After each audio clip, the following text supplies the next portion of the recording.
गांव के नुक्कड़ पर एक छोटी सी चाय की दुकान थी। वहां हमेशा हलचल रहती, लेकिन आज शाम कुछ खास थी।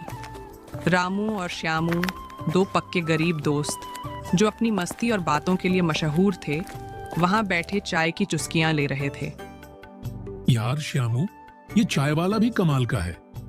चाय में इतना पानी डालता है, लगता है हम समंदर पी रहे हैं। सही कह रहा है। मैंने तो एक बार पूछा था, भाई दूध क्यों नहीं डालते? तो बोला, गाय मुझसे नाराज है। वैसे श्यामू, तेरा क्या ख्याल है, अगर हम भी चाय की दुकान खोल लें तो? देख भाई, दुकान खोलना आसान है, लेकिन चाय बनाना तुझसे नहीं होगा। तेरा खाना भी ऐसा होता है कि आदमी खाए तो अस्पताल जाए। अबे, खाना खराब नहीं होता, लोग बेईमान हैं, मुफ्त में खाकर भाग जाते हैं। हाँ, और जो बेचारे भाग नहीं सकते वो खड़े खड़े तेरा खाना पचाने की कोशिश करते हैं। अरे भाई, चाय पीनी है तो पियो, नहीं तो अपनी दुकान खोल लो और मुझे आराम करने दो। भाई, तेरी दुकान में आराम करने के लिए ही तो आते हैं, घर पर तो बीवी खोपड़ी खा जाती है। सही कहा रामू, तेरी बीवी की आवाज सुनकर तो कुत्ते भी भौंकना बंद कर देते हैं। और तेरी बीवी, उसके ताने सुनकर तो गधे भी सिर पटक लेते हैं। चाय वाला खुद को हंसी से रोक नहीं पाया और बोला, भाई, तुम्हारी बातें सुनकर लगता है चाय में चीनी कम डाल दूं। तुम लोगों की हंसी से ही मिठास आ जाएगी। यार श्यामू, अगर हम लोग ना होते तो इस गांव में मजा ही नहीं होता। सही कहा भाई, हमारी बातों से ही तो लोग अपना दुख दर्द भूल जाते हैं। दोनों ने चाय खत्म की। दुकान वाले को पैसे दिए, थोड़ा कम, क्योंकि दोनों हमेशा मोल भाव करते थे, और अपनी मस्ती भरी दुनिया में वापस चल दिए। उनकी हंसी और मजेदार बातें गांव की हर गली में गूंजती रहीं। गरीब थे पर दिल के अमीर, हंसी ही उनकी सबसे बड़ी पूंजी थी।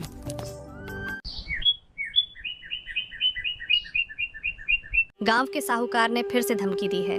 कह रहा था, अगर इस बार पैसे नहीं मिले तो वो हमारे खेत ले लेगा। मैं अपनी जान दे दूंगा, पर ये खेत किसी और को नहीं दूंगा। ये हमारी इज्जत है।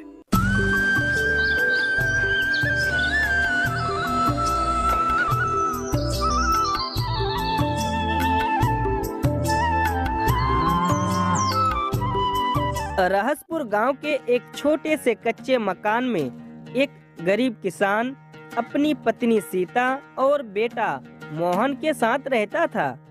रमेश की जिंदगी खेतों के भरोसे ही चलती थी, लेकिन इस साल बारिश ने जैसे उसका साथ ही छोड़ दिया। फसलें सूख गई और कर्ज का बोझ सिर पर चढ़ गया। रमेश, घर में खाने के लिए कुछ भी नहीं बचा। बच्चे को आज सिर्फ आधा रोटी देकर सुला दिया। अब कल क्या करेंगे? मैंने पाटिल से बात की थी, शायद कुछ उधार दे दें, लेकिन वो भी अब मना कर रहे हैं। कहते हैं कि पहले पुराना कर्ज चुकाओ। मोहन मासूमियत से, बाबा, हमें स्कूल कब जाना है? मास्टर जी कहते हैं पढ़ाई के बिना कुछ नहीं मिलेगा। हमारे खेत में मेहनत करते करते तुम्हारी हालत बिगड़ गई है, पर फसल से कुछ नहीं मिला। क्या यही है हमारी जिंदगी? सीता, मैं क्या करूं? खेत हमारा सपना था। हमारे बाप दादा इसी पर जिए, और मैं भी यही सोचता था कि ये हमें कभी भूखा नहीं रखेगा। पर अब लगता है ये खेत ही हमें खा जाएगा। गांव के साहूकार ने फिर से धमकी दी है। कह रहा था, अगर इस बार पैसे नहीं मिले तो वो हमारे खेत ले लेगा। मैं अपनी जान दे दूंगा, पर ये खेत किसी और को नहीं दूंगा। ये हमारी इज्जत है। जान देकर क्या होगा रमेश? मैं और मोहन कैसे जिएंगे? उस रात रमेश देर तक जागा। आसमान में चमकते तारे भी उसे जैसे अपनी किस्मत का मजाक उड़ा रहे थे। रमेश खुद से, हे भगवान, क्या इसी दिन के लिए हमें धरती पर भेजा है? हमारी मेहनत का ये अंजाम क्यों?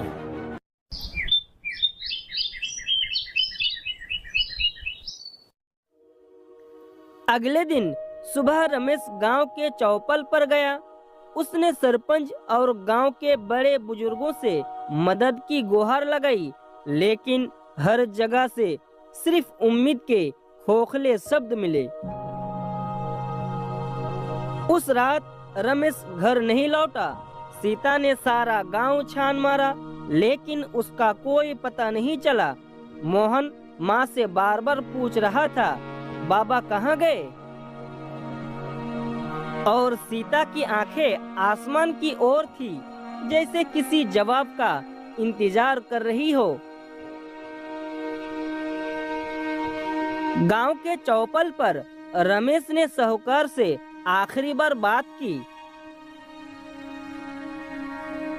साहूकार जी, खेत गिरवी रख देता हूँ, थोड़े पैसे दे दो। मैं हटिया जाकर एक गाय खरीदूंगा, उससे दूध बेचकर कर्ज चुकाऊंगा, फिर खेत वापस ले लूंगा। रमेश, ये तुम्हारी आखिरी उम्मीद है, लेकिन याद रखना, अगर वक्त पर पैसे नहीं लौट आए तो खेत मेरा होगा। रमेश ने भारी मन से कागजों पर अंगूठा लगा दिया। सीता ने ये सब चुपचाप देखा, लेकिन उसका दिल रो रहा था। अगले दिन रमेश हटिया पहुंचा। कई गायों को देखकर उसने एक सुंदर और स्वस्थ गाय खरीदी।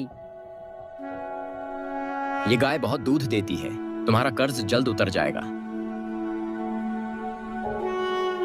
रमेश ने गाय को खरीद लिया और घर की ओर लौटते वक्त सोचने लगा, अब सब ठीक हो जाएगा। रात को रमेश ने गाय को आंगन में बांधा और चैन की नींद सो गया, लेकिन उसकी नींद सुबह टूटते ही एक झटके में उड़ गई। रमेश, गाय कहीं नहीं दिख रही। रमेश दौड़कर आंगन पहुंचा। गाय का कोई नामो निशान नहीं था, बस टूटी हुई रस्सी पड़ी थी। रमेश ने तुरंत गांव में शोर मचाया। मेरी गाय चोरी हो गई है, किसी ने कुछ देखा क्या? गांव वाले इकट्ठे हुए, लेकिन कोई मदद नहीं कर सका। रमेश, गाय ढूंढने की कोशिश करो, लेकिन इस गांव में कोई चोर नहीं है, शायद बाहर के किसी ने ली हो।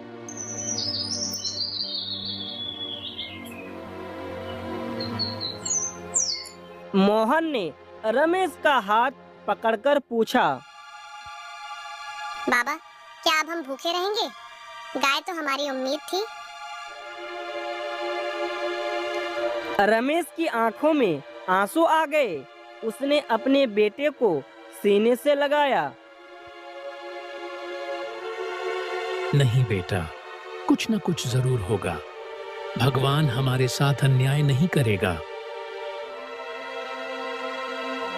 गाय की चोरी रमेश की आखिरी उम्मीद को भी छीन ले गई। अब उसके पास ना खेत था, ना गाय। क्या रमेश अपने परिवार को बचा पाएगा?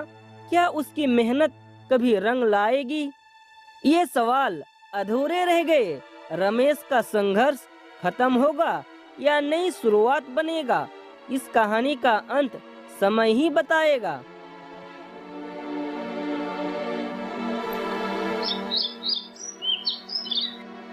गाय की चोरी ने रमेश और सीता को पूरी तरह तोड़ दिया, लेकिन उनके पास हार मानने का समय नहीं था।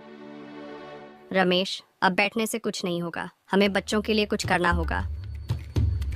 मैं खेत नहीं बचा पाया, गाय भी चली गई, अब क्या करूं?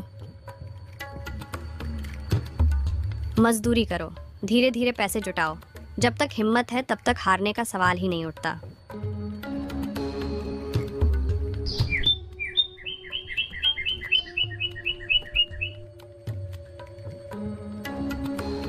रमेश ने गांव के ईंट भट्टे पर मजदूरी शुरू कर दी।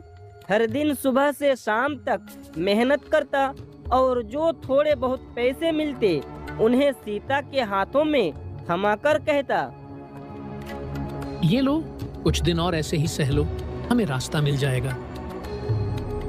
सुनो, हमारे पास अब थोड़े पैसे हो गए हैं, क्यों ना हम कुछ छोटा सा काम शुरू करें।